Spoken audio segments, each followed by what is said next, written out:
Hello, everyone, and welcome to Writers Drinking Coffee. This is a podcast based on writers sitting around drinking coffee or wine and talking about writing, publishing, and the whole creative process. There will be rants and raves and opinions that do not agree but are lovingly delivered. We do not censor ourselves, so consider us PG-13. Your hosts today are Chaz and Karen Brenchley, and me, Jeannie Warner. This is episode 138, Mars Attacks, a trilogy. I chose that really because I was thinking on the last episode where we got to say, hey, my goodness, you got a 3-book contract, which is amazing. We didn't really talk about any of the mechanics or ideas about a trilogy. So as everybody, of course, has out there and run out and purchased 3 Twins at the Creator School, which you described, and Dust Up at the Creator School, which has been released since then, there's one more coming. Tell us a little bit about it, if you wouldn't mind, your process of, I've got to write 3 books now. Is that terrifying? Is it wonderful? And what do you do first? Okay, so when I was first commissioned for a trilogy, which was not this, and it was back in the 90s, that's really scary.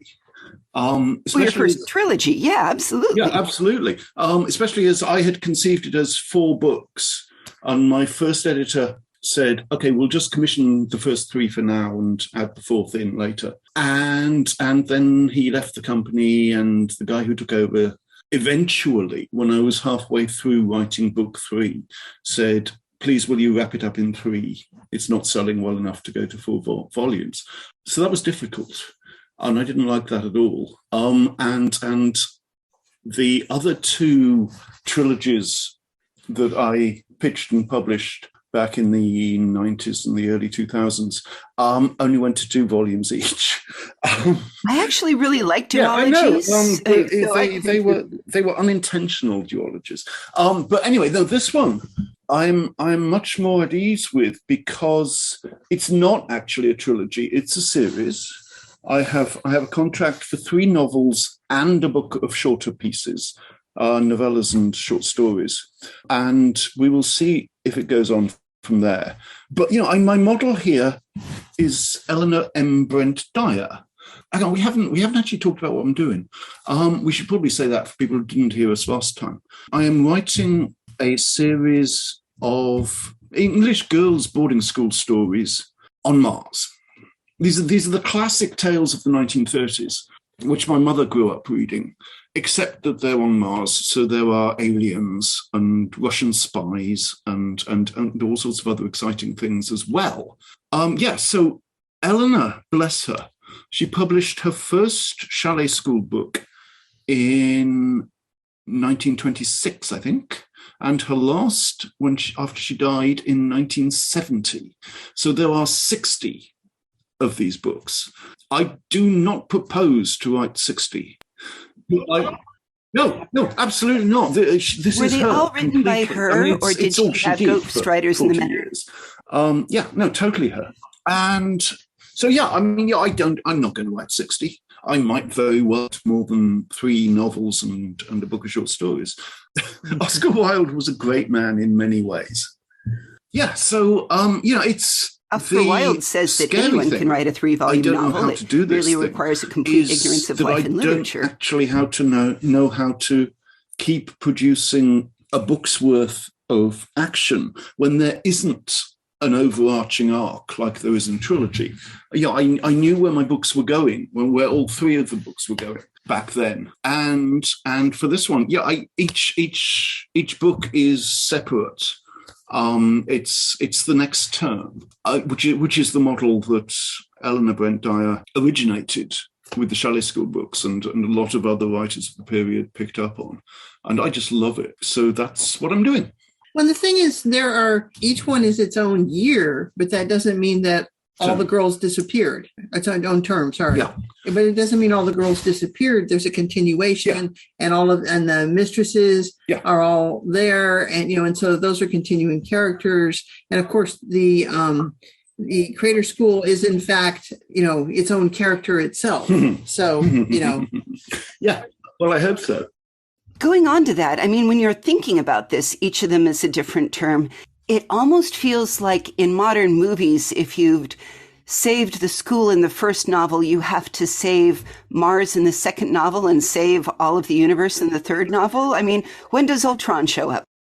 The lovely thing about this particular genre is that it's incredibly conservative. Nothing changes. The ethos of the school, the moral strictures of the staff go on unchanged. I mean, in Eleanor's case, from the mid-1920s to 1970, she passed through, these books bridge the 30s, the rise of fascism, the war, the 50s, the 60s, and nothing in the school changes. I mean, they have to escape Nazis because the school was in the Austrian Tyrol originally. So when the Second World War comes along, they have to flee through a secret tunnel. That's very exciting. But the moral standing of the school doesn't change at all. So no, there is no requirement to up the scale of anything from book to book. All I want to do is tell different stories with every book, featuring, a different new girl. And we had discussed a little bit last time the matter of character development and change, that in your version, as opposed to how they were originally written in the 30s, where Alan Quatermain remained Alan Quatermain and Conan remained Conan. He didn't grow. There was no, but you have an opportunity to actually let girls grow for like the modern reader to say, that bully became less of a bully when she learned XYZ. Yeah. I am hopefully doing that, trying to. I haven't had a bully yet. Bullying would be so frowned upon. I suspect as soon as rumor of it reached the staff, there would be crushing. But that's a really good idea. That may be book 4. Thank you, Jeannie. But absolutely. I want to. I mean, that's the thing. Eleanor and her ilk were very much writing to a format. They had their strict notions of what was good for girls and what girls were good for. And honestly, no girl strays from that really narrow path. It's kind of like Nancy Drew, except that Nancy Drew never changes, okay? But his characters, they do grow, they do learn, they do change. But they still live in a school with the same mistresses. But it doesn't have the same kind of, like Nancy Drew never changes, the Hardy Boys never change. These characters actually do change, and new characters come in. And it's much more interesting than the ones that those kind of stories that I grew up with. Oh, thank you. Well, one thinks so. You also have monsters, because you have the creatures on Mars, which can terrorize now and again. And there's not only a political aspect to it, but an interplanetary political aspect to it. So there's interesting opportunity to use a lot of that, where in the chalet school, certainly you got Nazis and Austria and the war, but even deeper than that, you have a whole very unfriendly space. Yeah, absolutely. The notion here, the rubric, is that the British got Mars and established a colony, and it's thriving.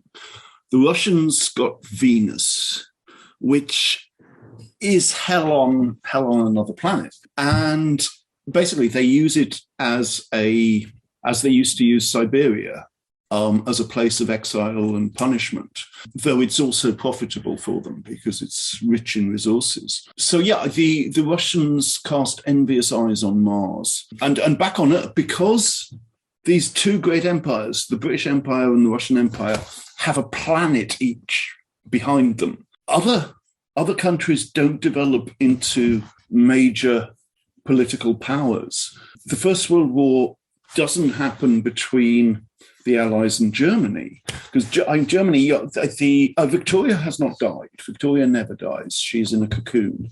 She's the Empress Eternal. The Kaiser being, I forget, a nephew, a grandnephew, something of Queen Victoria, would never antagonize the British. He just daren't. So the war that happens on Earth and in space is between Britain and Russia, and they fight it out over disputed lands on Earth. So T.E. Lawrence still gets to fight the Turks. But the Russians try to invade Mars. They don't make it down onto the planet, but they do seize the two moons, Phobos and Deimos. And after the armistice, they keep control of Phobos and Deimos. So the Brits on Mars are very aware that enemies are whizzing above their heads, because Phobos and Deimos go around incredibly quickly, twice in a night sometimes. So they're always aware that Russian eyes are watching, and Russian spies are always being infiltrated. It's very exciting. Is there an assumption? You made me think about Siberia.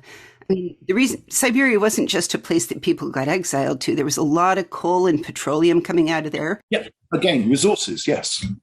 Presumably a ton of dead dinosaurs and precious metals. So is that the case for your Mars too, that the crater school is on top of a delicious, rich deposit? Or the crater school is safe. It's built on the rim of a crater. So there's honestly nothing to mine for that high up. When they do get to go underground, I mean, they obviously steel is... Iron is everywhere on Mars. So steel mills are great. And they have red coal, which burns a lot like coal, but is lighter, so they can fuel airships with it before they invent ways to turn it into a liquid fuel, which is easier and much safer than having shoveling coal on an airship. But when they get to go deeper into Mars, they're going to find strange and wondrous things, which I'm not going to tell you about because those haven't been published yet, because I haven't finished writing them yet. There's this book. But that still goes back to so you do kind of plot it out a little bit because you have an idea of what you want to happen. I have ideas in the sense that the general rubric for this whole adventure is, if Mars were a province of the British Empire, then so-and-so would certainly have gone there. Like Oscar Wilde went to Mars after he was released from prison.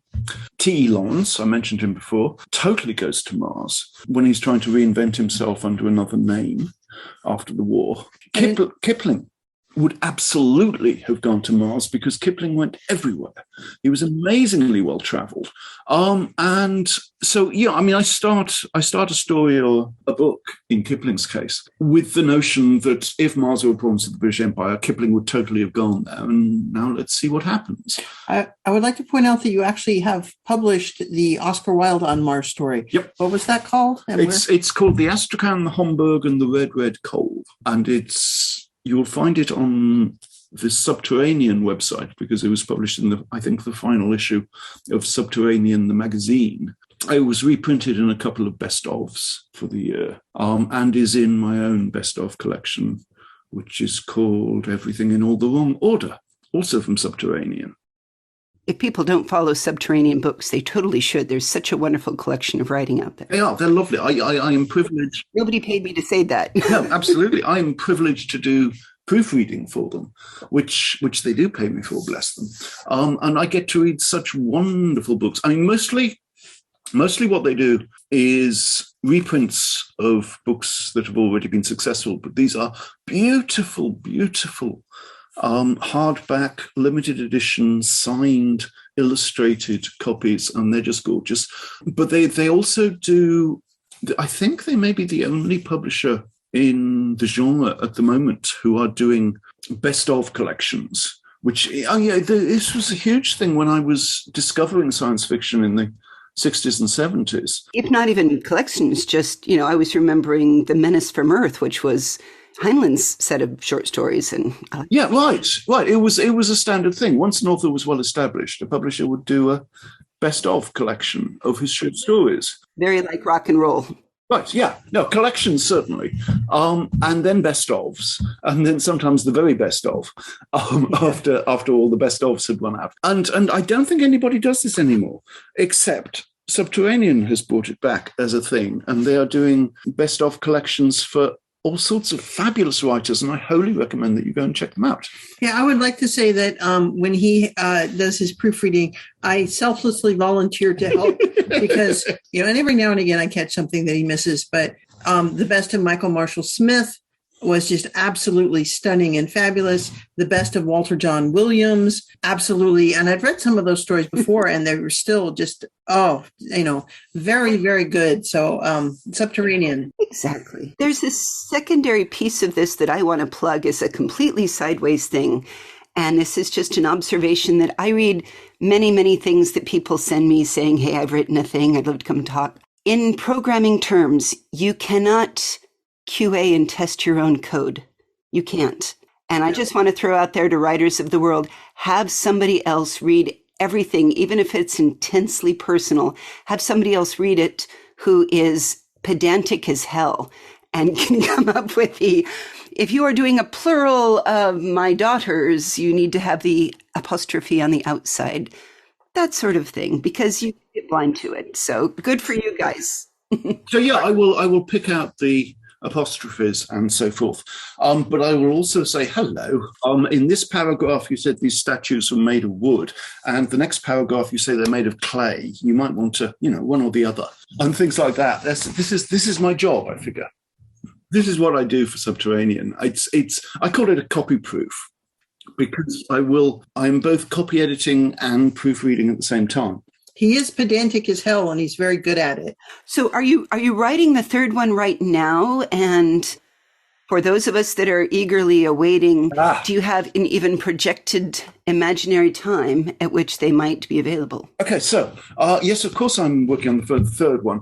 My Patreon subscribers, my patrons, whom I love, are seeing it happen chapter by chapter. The rest of you have to wait until I finish it. I'm like halfway through.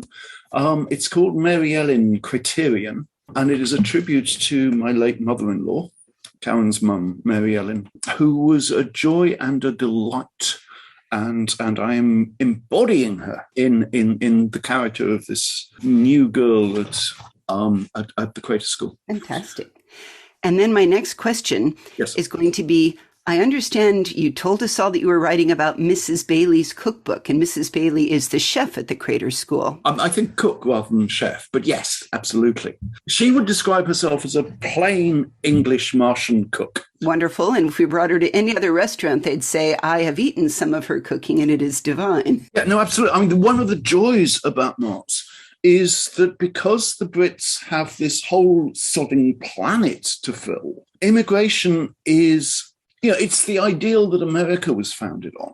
Bring us your poor, you're dispossessed. And they are open to immigration from everyone, at least until the war happens and they have to clamp down a bit because Russian spies.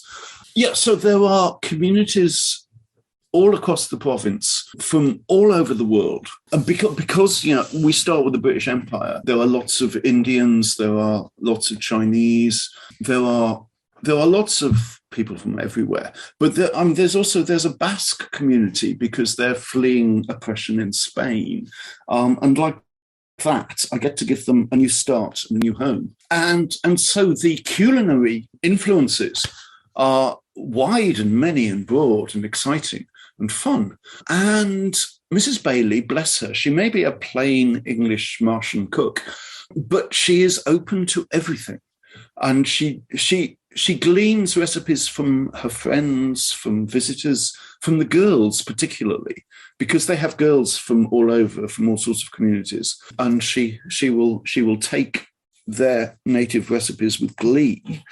She cooks for 200 girls and a couple of dozen staff. She must call that Thursdays. Exactly.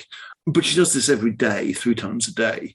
But also in school holidays, she has her friend who she goes and stays with, and they have discreet little dinner parties where she can do things for them which are not conducive to being ramped up to 250 portions. Can we prevail upon you to read one of them? Do you have any of them scribed down? You can find them all on Mrs. Bailey's Martian Kitchen on Medium. There are, I don't know, 70 odd recipes there now, I think. But as it happens, because this is citrus season, in the UK at this time, all your markets are full of Seville oranges coming over from Spain. And here in California, where I am now, I have my little Seville tree in my backyard. It's not little anymore. It is less little than it used to be. It's still quite little, but it gave me 33 fruits this year, which made a dozen jars of marmalade. And I am from Oxford, and Oxford marmalade is a thing. It is a thing because of a guy called Frank Cooper, who initially set up a business as a grocer on Oxford High Street. And then his wife started making marmalade, and he started selling marmalade through the shop. And that just took over everything. So he built factories in Oxford, and Frank Cooper's Oxford marmalade. I have this recipe. This is the recipe for Mrs. Bailey's Oxford marmalade. Along with the Scots and the steam engine, Frank Cooper's Oxford marmalade has long been one of the building blocks of empire. Wherever the British are to be found, there'll be a tin or a jar of this bittersweet benevolence on the breakfast table. That is to say, wherever on earth the British are to be found. Mars is another story. Imports are prohibitively expensive, and for some unfathomable reason, this particular delicacy has been classified and taxed as a luxury item rather than the essential that it actually obviously is. No matter, Martians are very well used to making do and making their own. As it happens, the Seville orange thrives canal side all up and down the province. Come the back end of winter and the first hint of spring, Mrs. Bailey enlists all the help she can from schoolgirls and kitchen maids together and devotes a week to chopping and boiling and bottling her own Oxford marmalade. Seville oranges are crucial here, accept no substitutes. First, weigh your oranges. Write down that number. Now put the oranges together with an equal weight of water and a little more if necessary, just enough to make sure the oranges are afloat, in a large muslin pan, jam pan, or stock pot. If you only make a small batch, you will wish you had made more, trust me on this. Bring to the boil, simmer for an hour uncovered, and then turn off the heat. Leave the oranges soaking in the water overnight. Next day, line a colander with doubled cheesecloth and put it in a bowl. Set a chopping board inside a rimmed baking tray. This is one of Mrs. B's strokes of genius. The tray will catch stray juices and be sure that none is wasted. Pick the oranges out of the orangey water and slice each one in half. Scoop out the insides, pulp and seeds together and set them in the cheesecloth-lined colander. Chop the rinds not too finely and add them back to the orangey water. When all the oranges have been so treated, gather up the edges of the cheesecloth and knot them securely. And seriously securely, mine opened up this year and I have seeds in my marmalade. Edges of the cheesecloth and knot them securely. Squeeze out as much juice as you can from the colander and into the bowl, which will already have gathered a fair amount just from drippings. Now add your cheesecloth parcel to the pan, along with all that squeezed juice plus whatever has collected in the baking tray, once you remove your chopping board therefrom. Remember that number, your original weight of oranges? Add that weight of sugar to the pan. Stir it in and heat the pan slowly until the sugar has dissolved.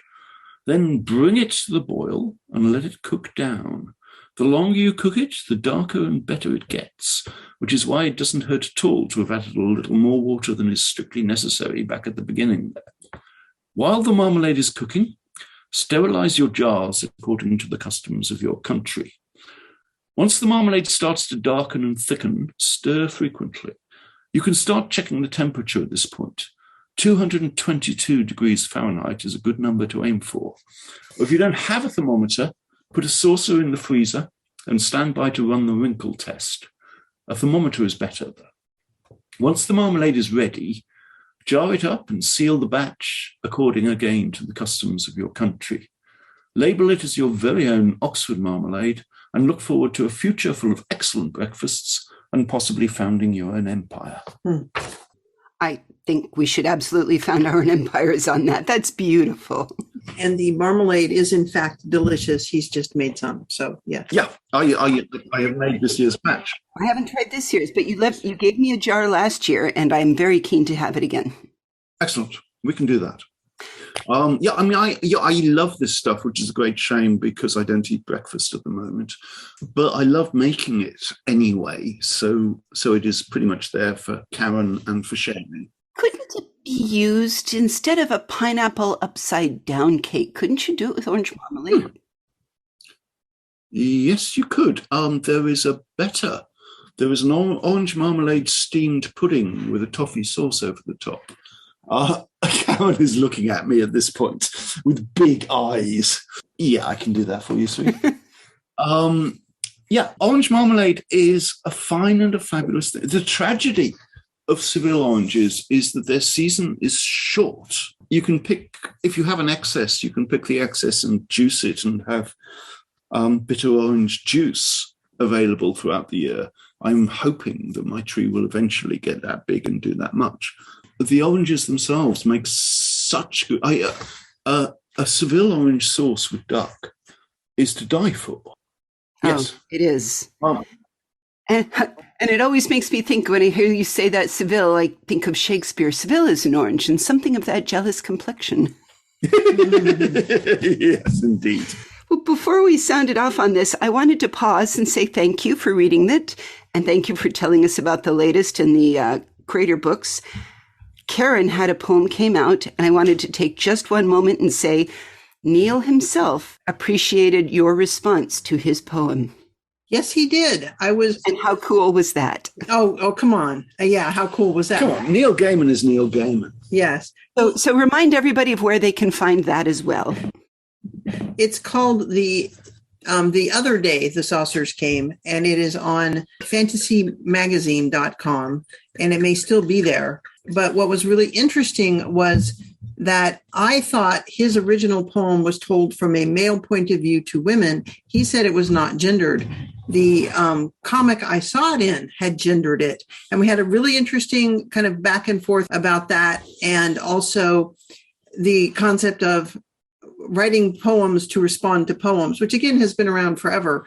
But he had not actually had anyone respond to his poems before. So I thought that was really cool too. I wrote a Locasta's response after I think it was John Donne poem years ago. Yeah. Yes. But Locasta had a whole lot to say, and it was during a romantic time in my life. I'm astonished that Locasta had so much to say. She had a lot. Yeah. Excellent. And I suppose I've already asked when things are coming out. Is there anything besides this one that you're working on right now? Oh, hell yes. I have... again, on the Patreon, it's not just Crater School, though that was the original form factor that I applied to it. There are now a couple of unfinished novels up there. One of the lovely things about writing about schoolgirls on Mars is that eventually they stop being schoolgirls and head out into the real world of Mars. You can say galaxy. And I started, inevitably, if you start a series with a school, unless you're building that school from scratch, which I wasn't, it had already been in place for a generation, then you have a head girl in place. And I had Roanie de Vere because it is necessary that your head girl be mighty and a little bit terrifying and indomitable and all sorts of high major qualities. And as I was writing the first book, people were appealing for more Rowan. And so most of the short stories that I've written alongside have featured Rowan in one form or another. Yeah, she inevitably has to leave school because she was head girl. That was her last year of school. So I sneakily found a way to bring her back for an extra year because she failed her Oxford entrance, allegedly. But there are more books going forward about Roanie de Vere in her life after school. And I love these, and I'm writing two of them simultaneously, which is totally a mistake. But one of them is a noir crime thriller, and the other is... You had me at crime, but noir just, I know, right? And the other is much more a spy war story. But anyway, so yeah, there was a lot of stuff happening on the Patreon, and you can sign up for $3 a month, which is, you'd buy me a coffee a month, wouldn't you? Totally. I would, especially if you showed up to coffee in the morning. I know. At the bean scene. Anybody in Sunnyvale should take their coffee at the bean scene. Just saying, Kenny is a wonderful person. He really is, and he makes great coffee. I also, again from Wizard Tower Press, who are publishing the Creative School books, they are republishing my fantasy series from the 1990s, the Outremer books, the books of Outremer, which was published in the UK as a trilogy and in America as 6 slender volumes. And I actually prefer the American edition because I got to re-edit and cut a lot, frankly. Woo-hoo. So yeah, 6 books will be coming in fairly rapid sequence. The first is The Devil in the Dust, and I've just finished the final proofread. And that we hope it'll be up for pre-orders this month and should be published next month. Yeah, I know, I'm very excited. This book, it was my first venture into fantasy. Can't wait. And I love it dearly. And it hasn't really been available or within the consciousness, within the conversation for 20 years or so. So we get to bring it back now. And I love that. It's really good. I might have read it myself. And yes, it's quite good. She's my wife. And, she... Yeah. Well, yeah. It should be a requirement. I need you to speak to my husband about it. He doesn't like it when I kill off children. Oh, well. What? I know, right? Killing off children is so much part of the fun. Well, and I might say that I haven't read everything that he's written for exactly that reason. By the way, speaking of things being written, I would like to mention that I got my first fan mail a couple of days ago because I had a story come out in Daily Science Fiction. And if anyone is interested, it's called Super Period, Hero Period. And so you can look for Superhero by Karen Brinchley. And it's a very short, but apparently, according to all the responses I've got, a very powerful story. So just saying. I would like to throw out 2 plugs out there for all of the people that we have interviewed and all of the writers and all of you listeners who simply apparently love literature or hearing us blather on. If you buy books on a site, the most wonderful thing you can do if you like the book is to go out and write I really liked it commendation online, especially Amazon, because if they don't have at least 20, they don't get recommended to other people. And word of mouth is good, but algorithms are even better. Gone up to 30. I have heard 50. Nobody really knows the Amazon algorithm, but yeah, and the more reviews, the better on Amazon and on Goodreads. If reading has gotten you through these times in COVID, be it poetry, be it books, short stories, novels, essays, if it's an essay somewhere out on Medium and you can do nothing more than send a note of saying, I really liked that, your artists are out there and sometimes dealing with their own emotional ups and downs, and hearing that somebody loves you, it really can make a difference. And if you're willing to write it down on the website and recommend it with stars, that of course helps them too, because artists also need to pay the bills. That is your official plug for please read artists and go comment. Frankly, even if you hate it, comment anyway. Thank you, Jeannie. And yes, I mean, you can write a bad review. That is as much use to the author as a good review, because the algorithm doesn't test the quality of reviews. It just tests the number. I'm a contrarian, Chaz, so I also want to say sometimes I look at the 1-star reviews first to say, what do they hate? Yeah, no, absolutely. Yes, exactly. And the other thing I should just mention, Three Twins at the Creator School is currently poised on something like 46 reviews on Amazon. And, I'm getting over 50, we think is significant. So if you felt, if you've read Three Twins and you felt, yeah. Any 4 people, I swear I will buy you a cup of coffee. Just tell me you did it. I'll check and I'll get you a coffee card. Anyway, we're going to put links to the stories and all the other interesting things we mentioned on our website, which is www.writersdrinkingcoffee.com. You can find us on Facebook or Twitter. We love email. We love ratings. We love snarky remarks. Hate us, love us, tell us. We love hearing from you guys. You've been listening to Writers Drinking Coffee, a labor of love and enthusiasm put together by the hosts. Our main web support magic is brought to you by Deirdre Schween, and our sound engineer and backup web spider is Bitsy. Okay, David Welsh. Our intro music is Pretty Maid Milking a Cow, and our exit music is Breakfast with the Morning Person, both by Michael Langberg. You can hear more from Michael Langberg on manyhatsmusic.com. Tragically, you have to go to Australia these days to hear him in person. Our podcast sponsor is Jackal Designs, who has let you all buy really awesome WDC swag. And hey, thanks for listening out there.